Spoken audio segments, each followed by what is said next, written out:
guys, this is my observation of my mungo seed from day 1 up to day 5. Here are some of the changes. Day 1, the seed swell and the seed coat for crack.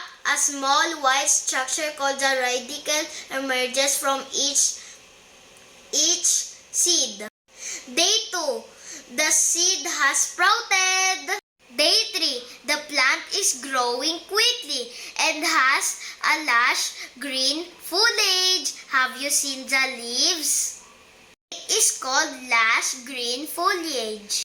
For day 4, the stem is longer and the cotyledons are lifted by the stem.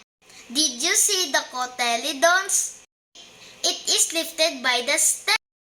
And for day 5, the root starts to split into multiple nodes and the shoot and the cotyledon starts to appear. And today's day 5, what I have to do is just plant it in the soil. Let's dig a hole and put it over here. Yeah, let's go put it.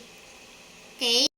It took me forever to plant it. It's not actually easy. It's so difficult. So today, I will water this and not this. And let us observe what will happen tomorrow. Bye guys. So, reporting Fame Valerie S. Arcenas. Bye!